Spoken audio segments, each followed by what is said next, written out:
asalaamaaleykum mbokk yi ñuy seetaan ci seen télé Kër Massar ñoo ngi leen di nuyu di leen ziar di am mbégte di jàkkaarloo gi ak yéen tey jii nii ñu war a dajeel ak sunu kilifa sunu maître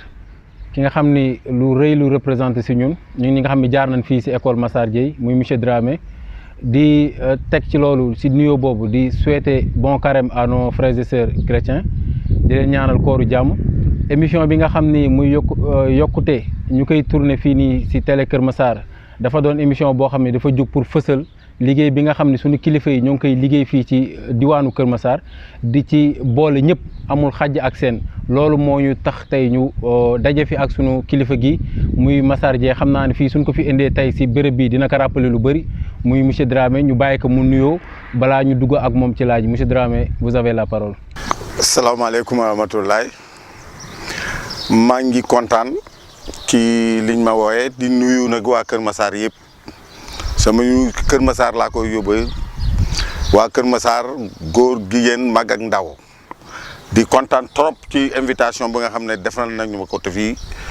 ci Massar Gueye effectivement lieu bi dina ma rappeler lu bëre depuis 1989 ba léegi donc maa ngi nuyu ñëpp di leen sant di gërëm ñëpp.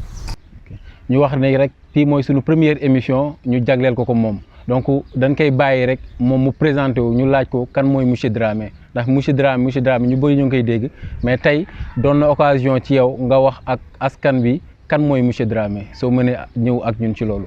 Aliou Dramé laa tudd juddoo Casamance Bignona ba léegi cela fait 70 ans de cela 1948 laa juddoo Bignona et jàngale Bignona ba ñu affecté ma fii Kër Massar c'est en octobre 1989 lañ ma affecté Kër Massar ki laa duggoo fii mais première impression bi ma am bi ma duggoo Kër Massar parce que bi may jël Kër Massar sax xaw ma woon tour bi rek laa gis y avait Malika y avait Kër Massar sama priorité bi sax Malika la woon mais yàlla moo ma andi Kër Massar mais regretté wu ma ko sama première impression bi may dugg Kër Massar ba ma ñëw école bi une semaine après ouverture officielle des classes laa dugg fii Kër Massar parce que en ce moment-là Djibo Ka était le ministre de l'éducation nationale te mu yore éducation nationale te ma nekkoon le président de l'ORCAV de Ziguinchor ñu war a def suñu phase régionale mu may ñu autorisation d'absence pendant une semaine pour ma mën a organiser phase régionale yi à Ziguinchor c'est après cela laa ñëw Kër Massar mais bi ma duggee fii fekk tout le monde était en classe ñu bàyyi ma benn classe dama ñëw rek fekk madame Diop muy assurer intérim bi mu ne ma góor gi daal wax dëgg yàlla daal CM2 lañ la bayal ma ne ko nag CM2 bu doon man sama école du ma ko bayal gan parce que CM2 kenn du ko bayal gan donc yéen ngeen bayal ma CM2 alors que gan laa xamu leen sama capacité ngeen bayal ma CM2 bi ma ne leen mais nag comme c'est comme ça dinaa assumer ki laa assumer nag mais j'ai pas regretté ça donc kër ma ñëw enseigner fi ba keroog bi may jël sama retraite dugg nag ci domaine yu bëri on aura l'occasion dugg ci domaine yi. dëgg la ci biir présentation bi rappelé nga casquette yu bëri te ñàkkul ni ci biir waxtaan bi dinañ ci ñëw ponk ak ponk léegi bëggoon nañ xam monsieur Dramé lan moo ko motiver pour mu dugg ci enseignement. bi ma demee université c'était en 73 et dama dugg université ba am problème familial ci ginnaaw sama papa il était âgé te il lui fallait un soutien quand même ki laa daggee sama études yi dugg directement enseignement def sama formation ñu affecté ma directement à Vélingara. donc mën nañu wax ne amoo regret ci loolu. regretté wu ma parce que balaa may dugg dans l'enseignement formel dafa fekk ma servir dans le privé bi ma nekkoon en terminale je servais en même temps dans le privé di jàngale dans le privé en même temps ça m'a donné l'amour et puis xale yi tout ça là et puis il fallait quand même apporter quelque chose à ces enfants là donc loolu moo ma motivé ci loolu même regretté wu ma ko vraiment ça a été une vocation qui man. nee nga depuis octobre 89 nga commencé servir fii ci Kër Massar est-ce que boobu ak léegi gis nga fa ay coppite ci niveau éducation. effectivement octobre 89 laa fi dugg bi ma leen ne tout à l'heure dama leen ne bi may ñëw CM2 lañ ma bayal il y avait des problèmes de résultats Kër Massar amoon na problème résultats yu grave moo tax kenn nanguwul jël CM2 mais bi ma jëlee CM2 bi sentir naa ko ci sama élèves yi au départ nekkuñu woon dans le même rythme ma xam ne rythme bi ma yor man xejul ci ñoom mais il fallait quand même faire petit à petit jàppaleen ba ñu adopté ma parce que élève bu adopté maître am rek c'est terminé loo ko jàngal rek mu dugg ci boppam noonu laa def ak ñoom mu nekk des élèves yi nga xam ne vraiment dañ ma adopté bugg ma ci loolu moo ma ci dimbale ba à la fin de l'année scolaire ma def résultats yu baax les meilleurs résultats. donc meilleurs résultats yooyu pour nga def ko amaana am nga foo jaar te ñu jaar ci école bi ñu bëri xam nañ monsieur Dramé ak loxo càmmoñ bi est-ce que mën nga ñëw ci loolu tax ñu bëri du ma wax ni say élèves ak ñu dul say élèves sax entre guillemets dañuy ragal monsieur Dramé ndax tellement que dafa il tenait en tout cas au bon résultat est-ce que foofu noonu mën nga ñaar lu tax nga adopté attitude boobu. waaw xam nga ban élève ban xale du ma dóor xale sa neexuma man la preuve sama classe bu ma la meree dëgg du ma la dóor damay jël ndox rek tuur ko sa kaw parce que meree naa la. ah loolu mooy sa méthode. loolu mooy sama méthode sax bu ma tuuree ndox sa kaw élève bi ci boppam daf may ne je préfère monsieur nga dóor ma que nga may tuur ndox parce que damay xam ni day mer moom ci boppam day xam ni maître bi kontaanul ci moom mais nag vous savez que élève il faut nga xam lu mu bugg lu mu bugg élève boo xamee lu mu bugg rek mun nga ànd ak moom mun nga ko inculquer yow li nga soxla ci bugg ko inculquer donc loolu moo tax comme man yàlla may na ma je faisais beaucoup de sport def naa sport de haut niveau j'ai joué au championnat national de première division donc am naa diplôme entraîneur de premier degré bi may ñëw fii j'étais entraîneur de premier degré mais j'ai préféré servir dans la direction des associations sportives loolu moo tax donc bi ma ñëwee fii ma xool élèves yi xool environnement bi ma xam ne fii il faut leur apporter quelque chose les élèves là il faut leur apporter quelque chose ma jënd ballon de football ñëw teg comme mënoon naa football ñu gis ma rek seen ñu kontaan xale yi kontaan ba pare ñu nangu ba pare ma dugal leen dans ce créneau là ba ma am lu ma bëgg ci ñoom ba pare nag et à partir de ce moment là léegi ma exiger leen ni ku bëgg lii nag da ngay jànga waaw boo jàngee nag am lii waaw. kon comprendre li tax attitude boobu noonu monsieur Dramé am est-ce que mën nga ñëw ci ses relations ak sa collègues yi nga xam ni ñoom nga doon partager école bi yan genre de relation nga amoon ak ñoom. non de très grandes relations parce que bi may ñëw école bi y avait un problème fondamental bu nga xam ne madame Diop nga xam ne moo nekkoon intérim bi moo assuré woon intérim bi au décès du directeur sortant. Madame Diop avait ce problème avec l'inspecteur de Thiaroye parce que bëgguñu ko jox direction bi alors qu'elle était plus gradée que tous les autres ñu débarqué ba jël bi parachuté keneen kooku ñëw diriger école Massar Gueye alors que ça ne devait pas se passer comme ça le syndicat s'est levé ba pare rétablir Madame Diop sur ses droits. bi ma ñëwee nag ma fekk nag justement Madame Diop dans ces conditions là ma fekk ko dans ces conditions inspecteur bi meree ko moom elle n'avait pas l'expérience d'une direction d'école elle avait tous ces problèmes là elle m'a ouvert son cœur nag mu ubbil ma dënnam nag carrément ubbil ma dënnam wax ma ni lii ak lii la ma ne ko moi j'ai eu l'occasion balaa may ñëw fii j'ai dirigé pendant 15 ans une école waaw xam naa li nekk ci direction d'école man dinaa la ci jàppale bu baax a baax dinaa la ci jàppale bu baax et c'est parti donc dama am expérience et mener ay nit dans une école c'est pourquoi bi ma fi ñëwee j'ai pas eu de problème à m'intégrer et d'autant plus que nag j'étais pas quelqu'un de difficile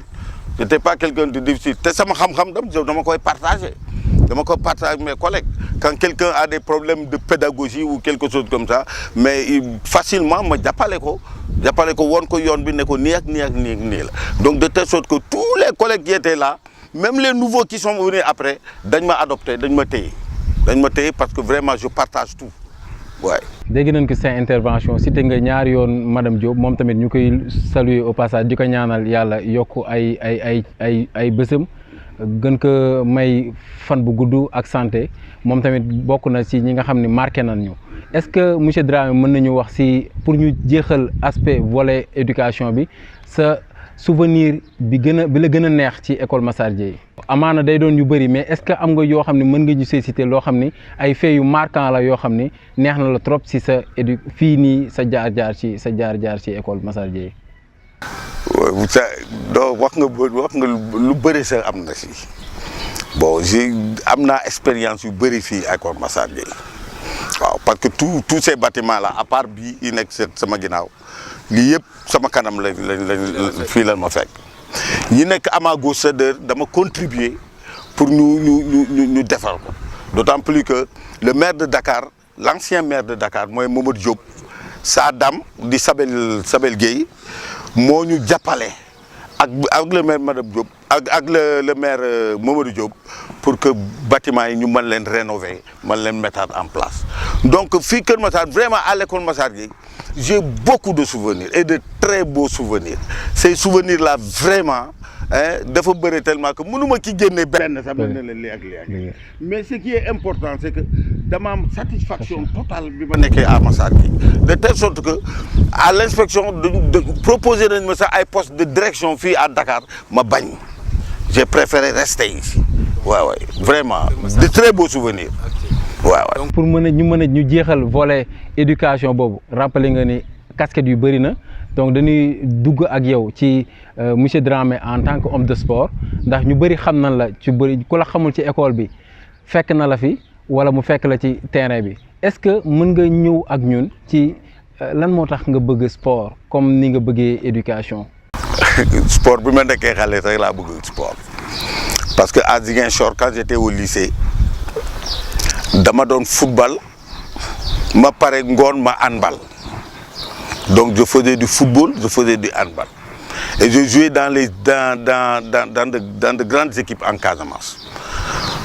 waxoon naa leen sànq ni j'ai joué le championnat national de première division à plusieurs reprises avec les espoirs de Bignona le Casa Sport topp na ma sax ba sonn pour ma jouer foofu mais le fait que biñ ma affecté à Vélingara dama transité à Ziguinchor bi ma transité à Ziguinchor laa gis le secrétaire général du Casa Sport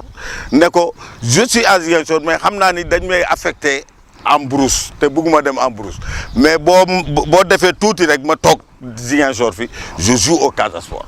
il m'a pas pris au sérieux parce que ça fait 2 ans de cela que gisuma il m'a pas pris au sérieux donc mu bàyyi ma ba ñu affecté ma Vélingara on m'a affecté dans un petit village appelé Teyel à Vélingara ma yóbbaale sama godaas yëpp foofu. ndax bëgg football rek. bëgg football rek foofu bi ma fa defee def na ay 4 mois rek laa fa def waa Vélingara bëgg maa téye ma ne leen xëju ba Vélingara parce que Vélingara c'est une petite ville waaw. am nga yeneen ambition quoi yeneen ambition yi nga xam ne du Vélingara après j'ai demandé à être affecté à Bignona. ma ñëw Bignona qui a joué dans les espoirs de Bignona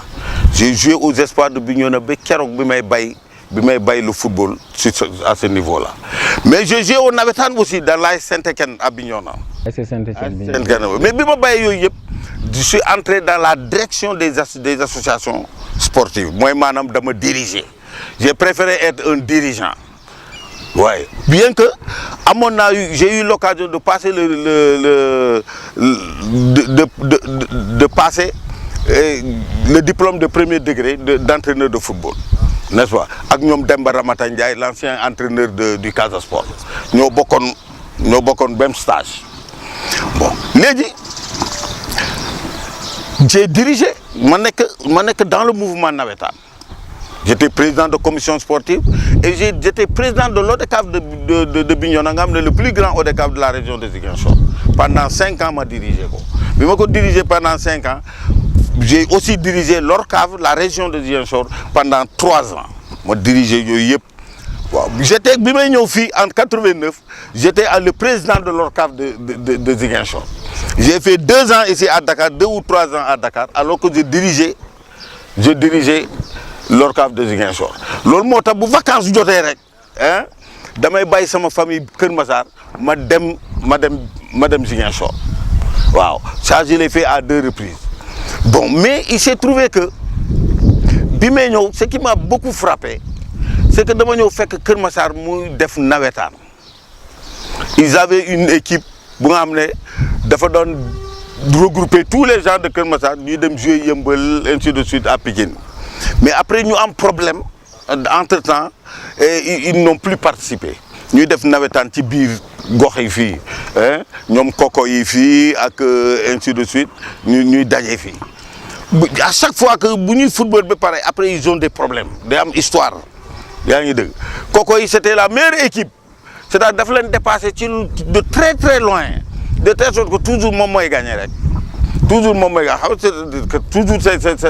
la même salade du donc finalement je n'ai pas voulu m'investir parce que xam nga gan bu ñëwee gan du ñëw rek dóor sabar quoi comme disent les wolof là waaw di yeewu béy waaw mais heureusement pour man ñoom Pape Seck ak ñoom Pape Cheikh Diop ak ñoom Ndiobé ni fii ñoom ñoo ma dëgg à la radio un jour ñu dëgg sama tour à la radio ci événement bu nga xam ne l'ONCAV a organisé à Dakar mooy le premier gala de l'ONCAV à Dakar présidé par le président de la République Abdou Diouf et sa dame Elisabeth. Gala boobu nag man maa ko organisé en tant que président de la commission nationale de l'ONCAV maa ko organisé loolu moo tax ñu dëgg sama tour ci loolu ñu def benn délégation bu daw fekk ma kër ga bi ñu ma fekkee kër ga ñu ne ma waaw ñun monsieur Dramé bu ñuy dëgg Aliou Dramé bu ñuy dëgg à la rajo la waa du yow ma ne leen si man la ñu ne ma waaw mais comme waa grand yow comment se fait-il que nga nekk Kër Massar fii occuper un tel poste dans le mouvement navétane nga gis ñuy football faire de l'informel ici doo ñu jàppale. da ngeen a bett ci loolu daal waaw xalaatuñu woon foofu xalaatuñu woon loolu ma ne leen nag vraiment j'ai pas l'habitude ma ñëw rek waneewu mais comme ñëw ngeen bàyyi leen ma invité leen à l'ONCAV à l'organisation à Daniel Sorano ma invité leen foofu ngeen assister au gala de l'ONCAV et après maintenant bu lu loolu pare on va discuter fii laa taxawal oto dugal leen ñoom yëpp jox leen ku nekk invitation ñu dugg Sorano am na ñi nga xam ne mosuñu dugg Sorano c'était la première fois ñu dugg. loolu laa leen di tooñ à chaque instant ba ne leen le Casamance là boo jógee Casamance ñëw dugal leen à Sorano alors que Sorano yéen a ko moom. yéen a ko moom dëgg la. mais c'était des garçons yi nga xam ne dañ ma tafoon. Pape Seck Pape Cheikh vraiment dañ ma tafoon tellement que je ne pouvais pas leur dire non. mais nag boobu si Kër Massar ak sport en général ni nga fekkee woon mu dee ak li nga fi ñëw touche bi nga fi ñëw apporté mais monsieur Dramé ku ko xam si Kër Massar xam ko ak ASC Fass relation boobu nan la demee. ASC Fass waaw maa ngi ñëw c'est-à-dire que ASC Fass xaw ma ko woon je connaissais même pas l'ASC Fass mën naa wax ni ñoom Pape Seck ak ñoom Pape Cheikh ak ñoom Masso gi ñoom ñoo tax ba ma xam ASC Fass nan laa ko xamee. c'est-à-dire bi ñu ma defee proposition boobu pour ma jàppale leen ma ne leen xam naa Kër Massar par le truchement de certaines personnes parce que y a des gens qui ont joué qui sont à Kër Massar ils ont joué dans l'AS Police mooy ñoom Mbaye Diène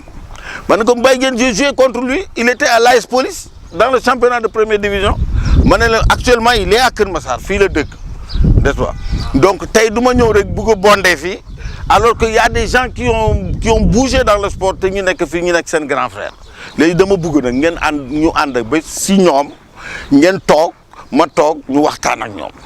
ci la ñu ñëw nag ci Sini Paté këram sa la ñuy affecté loolu y avait Sini Paté y avait Mbaye Diop y avait Mbaye Diène ñoom yëpp ñu nga fa woon alors ñu toog booy poser seen kii ba pare ñoom ñu laaj ma ne leen je suis prêt à travailler mais nag seen ginnaaw yéenay borom dëkk bi seen ginnaaw lay liggéey. jiitu waaw dara te quoi. daal du ma leen jiitu fenn. damay nekk seen ginnaaw rek. waaw. léegi Kër Massar suñu xoolee dañuy gis ni par rapport ak yeneen bërëb yi yeneen communes yi nekk Dakar ak yeneen régions yi dafa nekk trop en arrière par rapport ak lii xew feneen est-ce que jotul ñu changer am beneen doxalin ci question gestion des sports ndax Kër Massar amul stade Kër Massar amul yenn yu bëri yoo xam ni waroon na ko am en tant que commune yow lan ngay ban jàngat nga am ci loolu noonu. voilà mais xam nga tu sais toute chose dafa am étape lu nekk dafa am étape man bi ma ñëwee dama jàng Kër Massar ba pare ma xam ne sur le plan sportif Kër Massar bii yoon la waroon jël bu commencer par le mouvement navétane war na mën a jekkali par le championnat de première division am ay une école de football fii ba nga xam ne mu mën a jël en compte les jeunes de Kër Massar nga xam ne ils ont des talents c'est des talents ay footballeurs la ñu donc ci boobu étape laa ko gisee loolu moo tax ma dugg dans le mouvement de former mode parce que la zone là de Kër Massar man maa ko créé te balaa ma koy créé dama créé woon d'abord un championnat local fii à part avec des licences et tout pour won leen comment une zone doit se comporter naka lay fonctionner wu ba ñu gis ko waaw ci la final bi amoon ak waa Fass yi c'est-à-dire seulement j'ai dit aux gens que football bu leen ko yemal seen gox c'est-à-dire le gars qui est né à Kër Massar wala qui est né à Kokoy fii ci Kokoy alors moom moo fay jouer celui qui est à Fass là mën na fa ñëw jouer ma ne leen il faut la symbiose dañ doon tëju soo dañu doon tëju ku nekk yore affaire am ma ne leen loolu ça ne marche pas ma ne leen da ngeen di nangu yaatal ngeen ubbi seen buntu ku nekk pour les janvier même les gars de Malika ñu ñëw waaye ñu nekk fële ñu ñëw comme tey ils vont jouer ça vous apporte quelque chose parce que ces gens là bi ñëw dañu leen di apporter dara seen raquet yi dañu leen di gis nu ngi di footballer dañuy jàng si loolu di dem donc noonu la ñu demee ba dugg dans le mouvement navétane ba créer zone bi dem ba am doole ba tey mu nekk ñaari zone et c'est la seule commune à Pikine qui a 2 zones waaw. est-ce que mënuñu wax ni que ASC yi danoo échec li tax mooy nawetaan moment bi am rek ngay dégg ASC diw doo dégg beneen activité boo xam ni association sportive et culturelle ñoo ngi koy def jëmale ci askan population bi tey am na benn kilifa bu ma doon waxtaanal boo xam ne moom tamit Ziguinchor servir na mu jox ma benn anecdote benn exemple te dama koy rappeler souvent que ni moom moment bi mu nekkee directrice ci école boobu ASC yi moment ouverture su jotee ASC bu ne day jël benn école moo koy defar moo koy nettoyer def reboisement def lépp toppatoo ko wane ni ñoom yamuñu kase ci football boobu est-ce que fii Kër Massar mënuñu wax ni association sportive yi danoo échoué ci côté boobu. effectivement loolu c'est une vérité parce que xam nga ASC yi dem nañ ba ñu ne ASCE mooy association sportive culturelle et économique pourquoi ñu dugal bi ci biir pour que li nga wax nii que bu ñu ko yemal ci nawetaan ci football kese parce que lu mu englobé moo bëri le mouvement nawetaan lu mu englobé moo bëri il y a non seulement l'éducation parce que c'est des jeunes qui sortent de l'université ñëw fekk ci seen gox animer le sport ci seen gox n'est-ce pas mais war nañu mën a jàppale xale yi ci seen gox jàngal leen def leen ay cours de vacances et tout war nañu mën a sukkali le quartier pour nettoyage def lépp ba pare créer quelque chose dans le quartier bu nga xam ne mën na apporter dara dans le quartier et loolu laa initié à Fass j'ai créé quelque chose là-bas bu nga xam ne mën na apporter dara à Fass mais malheureusement il n'y a pas eu de suivi mais sinon Fass était déjà bien parti sur ce plan-là waaw. est-ce que sur ce plan mënuñu interpeller dirigeants yi comme ndax ñoom est-ce que rôle bi ñu war a jouer en tant que tel est-ce que rôle boobu noonu. effectivement et jusqu'à présent dama koy wax parce que bi ma doon quitter la zone et j'ai quitté la zone parce que il fallait que ma dem dama leen woo ma toogal leen ma ne leen man dama ñëw rek pour mettre les jalons rek n'est-ce pas mais je suis pas appelé à rester éternellement ici léegi j'ai formé des gens qui sont là war nañu mën a jëlaat la zone en charge mais j'ai tout fait pour que tous les problèmes que la zone avait sur le plan informatique et tout ça j'avais réglé ça gis naa maire waxtaan ak moom ñu may ñu ordinateur et tout n'est-ce pas ma bàyyi yëpp en place ma ne leen maa ngi seen ginnaaw nag léegi orienter la zone vers autre chose du football kese orienter ça vers autre chose. Vous avez tout ce qu'il faut ici, dans l'indépendance défense bu bëre parce que informatique yaa ngi fi et tout. Mais quand j'ai tourné le dos dañu jaay machine informatique. Donc suivi boobu moo ci amul suivi. C'est-à-dire les gens ont mis en avant xaalis bu ndaw bu ñuy am au niveau du terrain là tout ça là loolu la ñu mettre en avant alors que c'est rien du tout ça. Alors que c'est rien du tout, n'est-ce pas? On s'est battu, c'est à cause du mouvement navétane que le terrain là bu nekk fii ñu entouré ko pour la première fois. foofu sax laa bëggoon ñëw ak yow lu tax Kër Massar mënul am ba léegi un stade digne de son nom quoi. Voilà, donc on a l'espace là qui est là. Hein? La première des choses bu ñu defee la finale là, la première finale à Kër Massar bu ñu ko defee ba pare la ñu dañ gis le maire de Pikine. Il nous a promis de nous clôturer le terrain. Et une semaine après, il a clôturé le terrain. C'est déjà un acquis. Il fallait faire de Kër Massar un modèle. Et ça, j'ai appelé les gens un peu partout. Une équipe ça va refléter Kër Massar. Nous avons sous-basement école de formation des jeunes qui font du sport. Loolu day permettre que équipe bi du dee et puis dëkk bi du dee et puis dëkk bi day am li nga xam ne les gens peuvent se baser là-dessus pour faire d'autres développements, créer d'autres choses dans la commune. Loolu yëpp ci la tey li fi am nii dañ maa dégluwul rek mais buñ ma dégluwul non mais c'est vrai parce que j'avais des partenaires lyonnais. J'avais des partenaires lyonnais nga xam ne andi naa leen ba fii boobu temps j'étais le directeur de cabinet du maire Mbacké Diop président Mbacké les connaît très bien ñooñu ñëw ba pare ils voulaient travailler mais malheureusement dafa coïncider avec les élections de 2014 locales yi ñu def élection 2014 et ñu daanu ñun. ñeneen ñi jóg le maire Moustapha ñëw jóg mes partenaires lyonnais téléphoné ma depuis Lyon ñu ne ma Dramé bon léegi comme tu n'es plus à la mairie mais lu ñu waxtaanoon est-ce qu'il est opportun ñu def ko ma ne pourquoi pas man je suis pas Kër Massar man rek. bëggoon bloqué daal dossier boobu bëggoon je bloque pas ma ne venez boo leen ñëwee mettre en relation avec le maire actuel qui est un de mes copains aussi et on va continuer le travail. Ils sont venus il a fallu à 3 reprises 3 rendez-vous forcés bala may jot maire mais quand je l'ai eu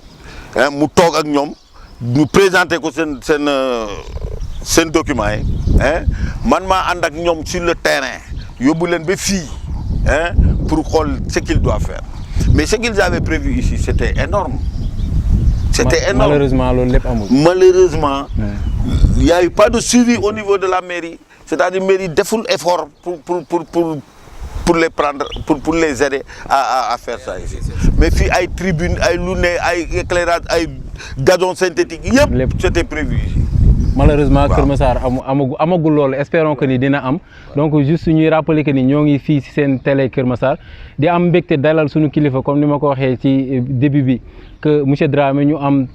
honneur en tout cas partager ak moom plateau bi di waxtaan ak moom ci lu bëri ci loolu comme casquette yi nag dafa bëri homme de sport la éducation aussi am na rôle bu am solo bu mu ci joué am na beneen thème bu nu bëgg a aborder ak moom muy aspect politique bi ñuy profiter comme jóge nañ ci élection avec la réélection du président son excellence monsieur Macky Sall ñuy koy féliciter ci loolu mais aussi di saluer la maturité que la population sénégalaise a eu ci événement yi ndax yu bëri ñoo ngi doon tiit lu bëri mais heureusement loolu amul donc dañ koy santé bu baax monsieur Dramé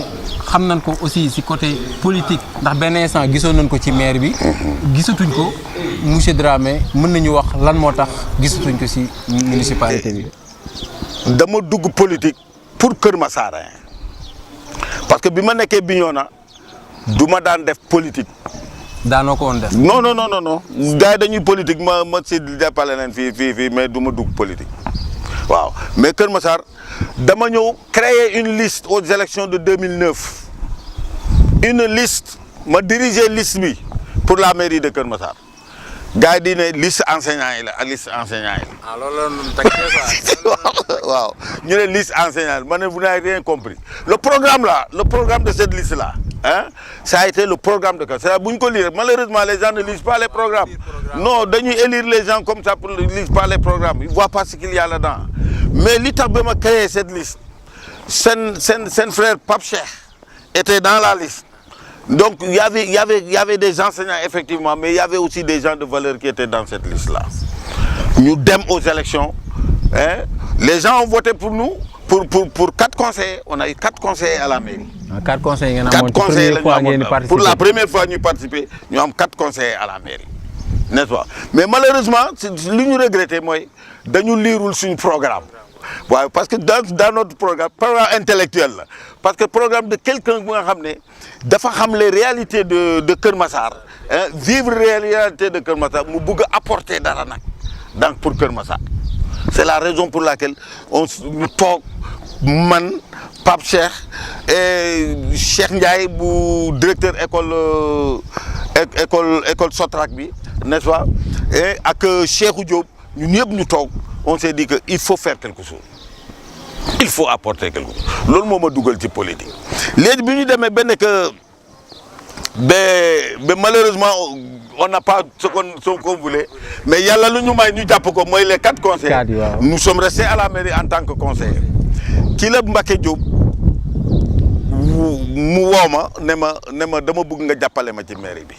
parce que Mbaké, il avait des conseillers, ses parents, quelques-uns de ses parents, nous connaissons, hein, Boulbaï Dramedem. Nous l'avons sur le plan administratif. Wow. Mbaké, il n'y a pas de feu. On n'est pas du même parti, mais ça ne me dérange nullement. Parce que moi, je ne parti m'a intéressé. Développement m'a intéressé. Moi, dans ton développement. Et j'allais jusqu'à Nyanjoran du politique pour Mbaké alors qu'on n'était pas dans le même parti. Wow. Mais je l'ai fait uniquement parce que je dis que j'ai l'occasion qu'il faut pour faire passer mes idées. Wow. Donc il y a beaucoup d'idées si j'ai fait passer avec Mbaké. Mbaké a réalisé certaines choses, c'était bien, hein? C'était vraiment bien. Donc non la dougue politique. Wow. Et jusqu'à présent, j'ai dit que ce que je veux politique, donc comme yow en tant que mag li nga bëggoon ci Keur Massar ci côté politique amoko yow nan nga gisee taxawaay jeunesse Keur Massar waa Keur Massar jeunesse bi dans sa globalité nan nga gisee ñoom seen taxawaay ci politique bi mais xam nga la fierté d'un enseignant mooy maanaam nga jàngale dans une localité ba pare sa élève boo dajee ci tali bi hein mu bay xeetam yëpp hein ñëw jox la loxo dafa neex ci xol quoi day neexal xol te yàlla may nañu les gosses que nous avons formés au niveau de l'école Massar Gueye dem nañu ba mag dem nañu ba occuper ay places importantes ay postes importants dans l'échiquier national donc c'est des gosses yi nga xam ne tey lenn moo leen manqué ils ont la capacité intellectuelle am nañ ko n'est-ce pas am nañu ginnaaw parce que sen baay ñu ngi fii te am na lu ñu fi bay donc ñoom lenn moo leen dese mooy utiliser seen capacité intellectuelle dans le développement de leur commune et pour cela nag il faut que ñu dugg politique man tey bu ma gisee sama élève dugg politique hein mais qu'est-ce qu'il faut damay xar sama tànk tubéy ba pare jàppale ko ci loolu nag ba mu dëgër waaw ba man sama idée li ma bëggoon ci Keur Massar jaarale ko ci moom pour mu mën ko réaliser waaw donc c'est pourquoi je dis que c'est un appel que je lance aux jeunes de Keur Massar à mes anciens élèves aux anciens élèves de Massar Gueye aujourd'hui c'est de grands patrons c'est des gens qui sont ailleurs et qui font quelque chose ñu ngi def leneen dans d'autres kii nañu ñëw Keur Massar def ko fii et la meilleure façon de le faire c'est d'entrer dans la politique waaw sol casquette politique jël li nga xam ne ñoom loolu la ñu war a jël à Keur Massar parce que dañ ko moom ba pare dañ ko moom parce qu'ils sont de Keur Massar ils sont nés à Keur Massar ils ont grandi à Keur Massar ils ont étudié à Keur Massar donc lu leen yàlla may fii la leen ko mayee donc tey nañu jël lu ñu moom te la meilleure façon de prendre lu ñu moom mooy dugg ci politique ba pare ñu ñefee ak gars yi ci biir politique bi jël fokkati ko ci seen loxo jël ko ba pare jël seen idée réaliser ko sur le terrain parce que tey la commune de Kër Massar day ñoom rek ñoo ko mën a développer. donc si ñafe boobu ngay wax foofu laa bëggoon rebondir ak yow de plus en plus waa Kër Massar dañuy revendiquer que ni Kër Massar dañ ko war a ériger en département yow loolu ànd nga ci wala noo gisee wax boobu noonu comme ñoo mbébét la bu nu am te amagul est-ce que jàpp nga ni loolu lu gën la ci Kër Massar te war na mën a jaare ci loolu pour am li nu bëgg Kër Massar suqali ko comme yeneen communes yi. waaw xam nga Kër Massar bu nekkee département c'est déjà un grand pas en avant parce que tey Kër Massar boo leen ko xoolee nii. ñun nga xam ne sur le plan démographique Kër Massar est beaucoup plus important que plusieurs régions du Sénégal du Kaffrine du Kédougou même Tambacounda ngay gis nii Kër Massar moo ko ëpp démographie waaw y a beaucoup de régions Sédhiou tout ça là c'est des régions yi nga xam ne Kër Massar moo leen ëpp démographiquement moo leen ëpp donc Kër Massar dafa am capacité bu nga xam ne dépassé na simple commune. dëkk bu nga xam ne plus de 140 quartiers kooku lu muy doyee nekk au stade de commune à tout simplement stade de commune donc tey mu nekkee département ki la Kër Massar gën a am avantage pourquoi parce que dañ koy départager en commune mu nekk un département nag des casquettes département lay am à partir de ce moment là di ngeen gis ni fii Kër Massar village et tous ceux qui l'entourent day nekk une commune nga xam ne waa Kër Massar yi nga xam ne autochtone dañ koy gérer apporter le savoir-faire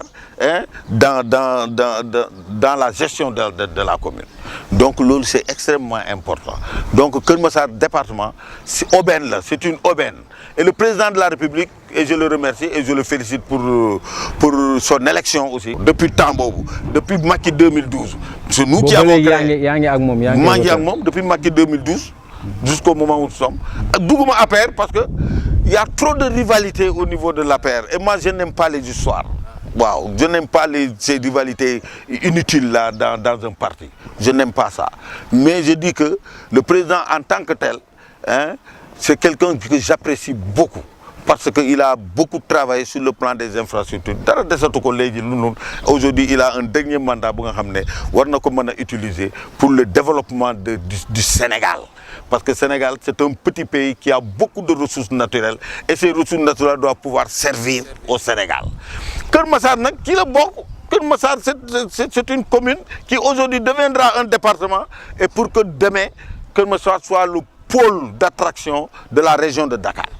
waaw parce que ku sonn Dakar rek wàcc na Kër Massar waaw ndax loolu am na solo donc suñu mbokk yi dañuy wax ni ñoo ngi waaj a jeexal sunu émission bi nga xam ne tey ñoo ngi amoon honneur di waxtaan ak sunu kilifa sunu maître muy monsieur Dramé donc dañ koy laaj rek mot de la fin ñu laaj ko ban message lay wax ngay lancer jeunesse de Kër Massar.